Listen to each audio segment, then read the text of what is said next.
दे रहे हैं, क्या कर दे रहे हैं, तभी आपको हम विकर्ण के थ्रू करवाए थे।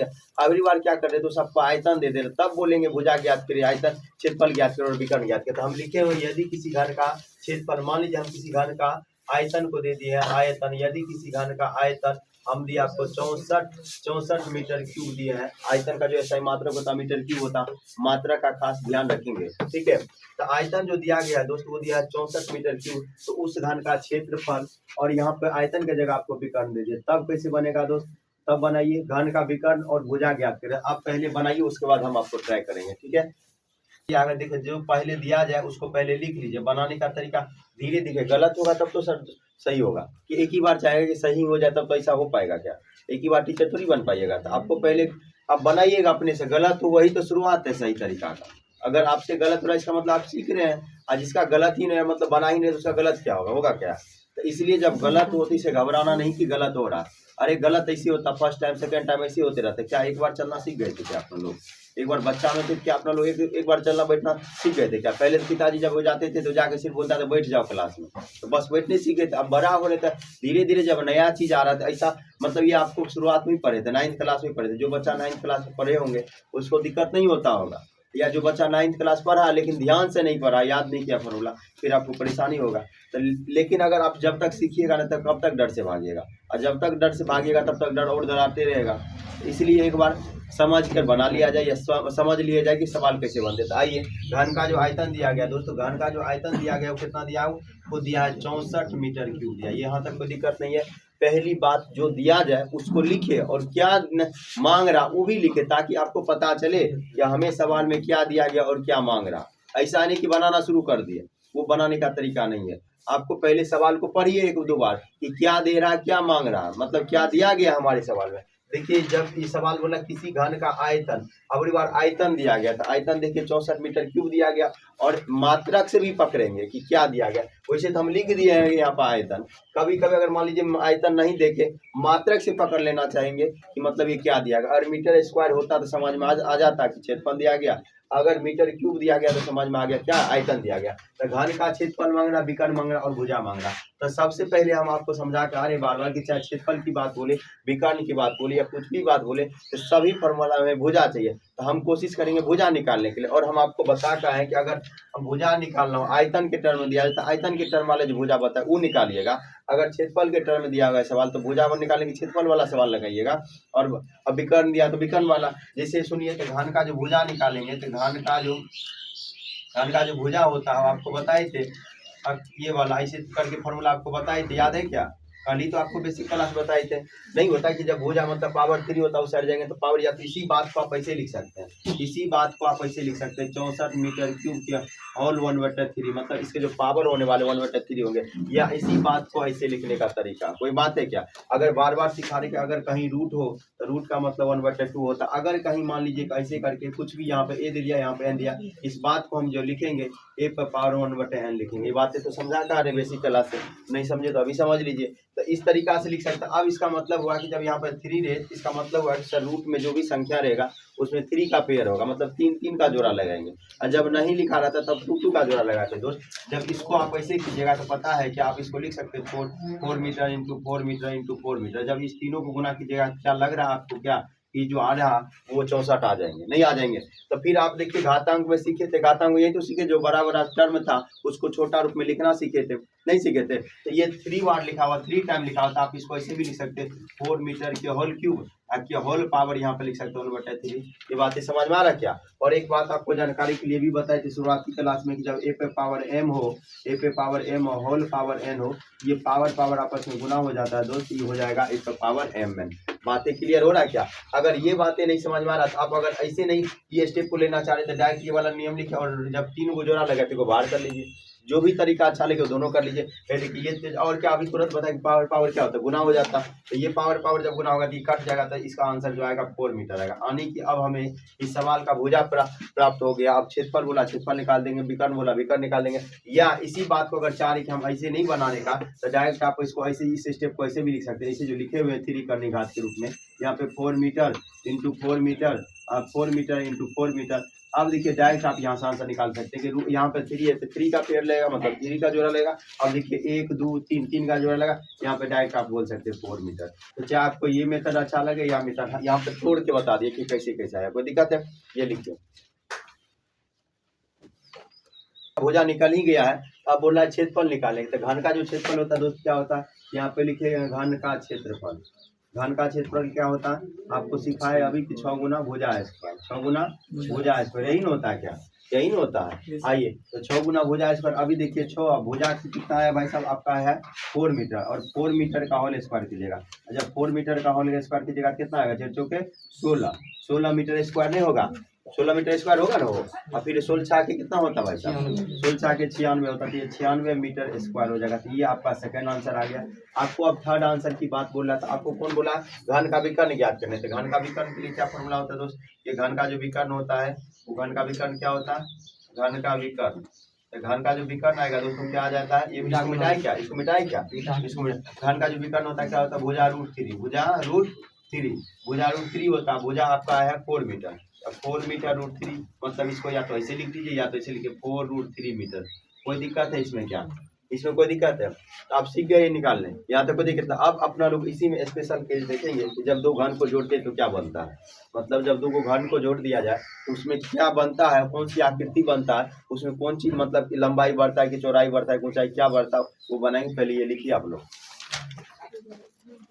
अब देखिएगा ये वाला केस आपको हम करवा ही दिए, अबरी बार जो देख रहे हैं स्पेशल केस, ये ज्यादा अतर पूछा जाता है आपको। फिर देखिएगा क्या बोलेगा, अभी हम आपको, ये तो 3D फिगर हो गया ना, आपको हम 2D फिगर बना के दिखाते हैं कि देखिएगा जब दो घन को जोड़ते हैं तो उसका क्या क्या होता है। 1 मिनट हम आपको बुक के थ्रू देखते हैं। मान लीजिएगा घन तो है नहीं अभी, इसको मान लीजिएगा थोड़ा देर के लिए घन, मान लीजिएगा थोड़ा देर के मतलब घन ही है, लेकिन है तो ये घन। अब हम बोलेंगे क्या कि समान लंबाई की है, मान लीजिए घन ये है, घन ये घन नहीं है दोस्तों, वैसे है घनाभ, ठीक है। लेकिन मानने के लिए आपको बोले तो मान लीजिए एक घन है ये घन है, अगर दोनों घन को जोड़ दिया जाए तो देखिए कौन सी बढ़ा है, इसका सिर्फ लंबाई में वृद्धि हुआ कि चौड़ाई ऊंचाई सब बढ़ा है इसमें। तो क्या बना, ये सीखने को मिला कि सर ये घन है, मतलब इसको लंबाई बोलेंगे, इसको चौड़ाई बोलेंगे, ये वाला जो ऊंचाई होगा। अगर दो घन को जोड़ दिया जाए दोस्त, देखो जब दो घन को जोड़ दिया जाए तो दो घन को जोड़े तो कौन सी बढ़ा, ये वाला साइड वाला ही बढ़ा था लेंथ, इसका मतलब कि लंबाई बढ़ा था, सिर्फ लंबाई बढ़ा था, चौड़ाई कभी कभी उतना ही है, लेकिन ये लंबाई वाला ये जो दूरी था ये वाला दूरी बढ़ गया, ऊंचाई तो उतना ही है ना। तो क्या सीखे, क्या सीखे, यही नोट अभी हम लिखाने वाले हैं कि जब दो घन को आपस में जोड़ा जाता है तो कौन सी बन जाता है, मतलब एक लंबाई में वृद्धि होती है, लंबाई वृद्धि होती है नहीं होती है, ना चौड़ाई बढ़ती है ना ऊंचाई बढ़ती है। तो कोई दिक्कत है, ये बातें समझे कि नहीं समझे, फिर से रिपीट किया जाए क्या। तो आइए इसको लिखिएगा, स्पेशल नोट करके लिखिएगा, इसको स्पेशल केस में लिखिएगा, इस पे सवाल पूछते बार बार। स्पेशल नोट, स्पेशल नोट पे लिखिएगा दोस्त, जब दो घन को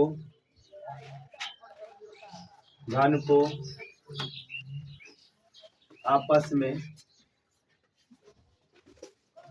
जोड़ा जाता है तब उस नया आकृति की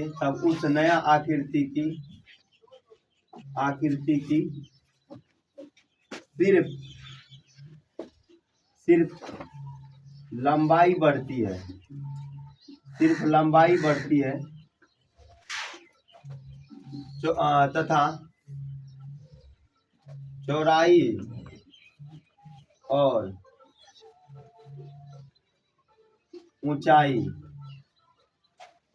और ऊंचाई वही रहता है। और वही मतलब पहले वाला, वही मतलब क्या हुआ, पहले वाला। मतलब क्या बोले कि जब दो घन को आपस में जोड़ा जाता है तब नया आकृति, मतलब नया आकृति, तब उस नया आकृति की सिर्फ लंबाई बढ़ती है तथा चौड़ाई और ऊंचाई वही रहता है, लेकिन पहले वाला रहता है। यहाँ तक कोई दिक्कत है? इसमें देखिए कंडीशन लग सकता है, अगर आप इसमें देखिएगा, जैसे हम 2D फिगर बनाने की बात बोले, अगर बोले कि अपना लोग का ये घन है, ये घन ये 2D बना रहे, इसी में एक और जोड़ दिया जाए दोस्त, तो ये देखिए क्या बन गया। अगर बोले कि यहाँ से यहाँ तक की लंबाई पहले L था, अगर ये घन है, दो को समान लंबाई के घन को बोल लेते, इन्हीं का अलग अलग एक और कंडीशन, समान लंबाई भुजा की घन को बोल लेते, ठीक है। नहीं तो आपको यहाँ पे क्वेश्चन बोल सकते हैं समान लंबाई, यहाँ पर लगा सकते हैं जब दो समान लंबाई के घन, या दो समान भुजा वाले घन, समझ में आया? दो समान भी लगा लीजिएगा तो बेहतर होगा, ताकि क्लियर कट हो जाएगा, ताकि इन्हें लगे कि घन का 8 है, घन का 6 है। हम बोले कि जब दो समान घन को, या समान घन मतलब समान लंबाई की घन बोले या भुजा की घन बोले, तो जब दो समान लंबाई दे दे या भुजा वाला दे दे, एक ही बात है। जब दो समान भुजा जब भुजा वाले घन को आपस में जोड़ा जाता है, तब उस नया आकृति मतलब तब उस नया आकृति की सिर्फ लंबाई बढ़ती है। अगर मान लेते दोस्त कि यहाँ से यहाँ एल है, अगर सेम लंबाई की सेम को जोड़ दिया तो यहाँ भी तो एल होगा दोस्त, नहीं होगा? यहाँ से एल हम बोलेंगे बताइए टोटल कितना होगा, तो बोलेगा सर एल यहाँ से, सॉरी यहाँ से, अगर हमको बोले यहाँ से यहाँ एल है, यहाँ से यहाँ एल है, तो बोलेंगे बताइए टोटल लेंथ कितना हो रहा, बोलिएगा सर एल प्लस एल था 12। लेकिन अभी भी फिलहाल भी मतलब ये चौड़ाई जितना होगा उतना ही होगा, अगर 2 होगा तो 2 ही होगा। अगर कहने का मतलब अगर कुछ बोले ये 3 है, ये भी 3 है, जोड़े तो कितना हो गया 4, लेकिन चौड़ाई ऊंचाई तभी फिलहाल कितना रहने वाला, उतना ही रहने वाला। ये फिगर भी बना लीजिएगा, लिखिए नीचे ये फिगर लिखिए। एक बात और इसमें ऐड कर सकते हैं कि और ये भी बोलेंगे सर जब नया आकृति बना तो बना कौन चीज, तो वो बना घनाभ। वो क्या बना दोस्त? घनाभ बना। क्या बना? घनाभ। ईटा देखें क्या, अपना लोग का बुक देखें क्या, ये जो बुक देख रहे हैं ये भी एक तरह का घनाभ ही है। ये जो बुक देख रहे हो दोस्त ये भी एक तरह का क्या घनाभ ही है, समझ में आए क्या? अगर आपसे क्वेश्चन पूछे कि जब दो घन को आपस में जोड़ा जाता है, यानी कि समान लंबाई की बोले हो सकता है, समान लंबाई बोले हो सकता, अलग अलग भी हो सकता। अगर मान लीजिए अगर एक कंडीशन नया वाला कंडीशन अगर मान लीजिए कि बोला कि दो असमान घन को, मतलब आपको बता दिया जाएगा कि पहला घन का जो है लंबाई है भुजा जो वो कितना है, दूसरा का जो कितना है। अगर हम बोले कि पहला का जो है थोड़ा देख लेते हैं, अगर बोले कि पहला का 4 मीटर है, ये वाला 6 मीटर है, तो बताइए अब क्या आने वाला है? तो ये लंबाई तो बढ़ रहा, लेकिन तब उसका चौड़ाई ऊंचाई तो अलग अलग हो जाएगा दोस्त, अलग अलग नहीं हो जाएगा। मतलब कि ये तो लंबाई जोड़ दिया, लेकिन तब तो चौड़ाइयों इसको मतलब 6 होगा, ऊंचाइयों 6 होगा, इसके चौड़ाइयों 4 होगा, ऊंचाई भी 4 होगा। ये कंडीशन नहीं देता, लेकिन कंडीशन ये वाला ज्यादातर देखता है, समझ में आया क्या? तो जब दो घन को आपस में जोड़ा जाता है क्या बनता है? उन्हें आकृति का नाम क्या होता है? घनाभ। नोट करके ये भी लिख लीजिएगा, दो घन को आपस में जोड़ने से एक घनाभ का निर्माण होता है। नोट पॉइंट दूसरा भी लिख लीजिएगा, स्पेशल केस 2 लिख लीजिएगा, स्पेशल केस बोलिए या नोट बोलिए, जो भी लिखना लिख लीजिए, यानी कि याद रखने का तरीका। हम बोले कि याद रखना इस बात को, ठीक है? इस पे सवाल दिया गया, जब दो घन को आपस में जोड़ा जाता है तो एक घनाभ बनता है। जब दो घन को आपस में जोड़ा जाता है, जब दो घन को आपस में जोड़ा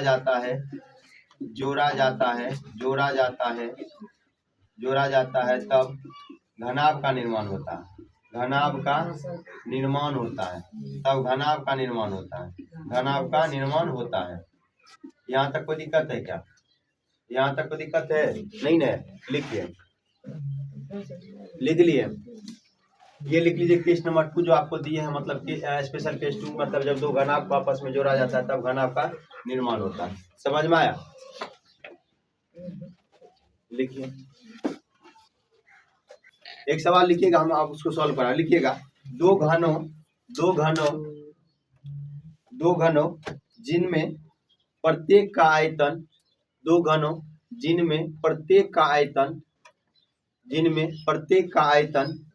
64 मीटर क्यूब है, 64 मीटर क्यूब है के संलग्न दोस्त। अने देखिए, संलग्न के मतलब है मिला के, संलग्न के मतलब है मिला के। जब दोनों को जैसे ये वाला का जैसे आपको करवा रहे हैं कि दो घन है जिसमें प्रत्येक का आयतन बोला गया है दोस्त, जब प्रत्येक का आयतन बोला कि 64 मीटर क्यूब है, दोनों को जब मिला दिया जाएगा तो बोलता है जो नया जो आकृति बनेगा उसका आपको क्षेत्रफल बताइए क्या होगा। तो आपको देखिए क्या बोला, संलग्न का मतलब होता है जोड़ के, मिला के, जो भी बोले। तो क्या लिखे? लिखिए कि संलग्न फलकों को मिलाकर संलग्न फलकों को मिलाकर एक ठोस बनाया जाता है। एक ठोस बनाया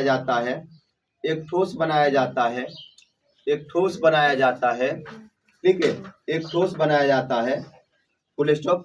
इससे प्राप्त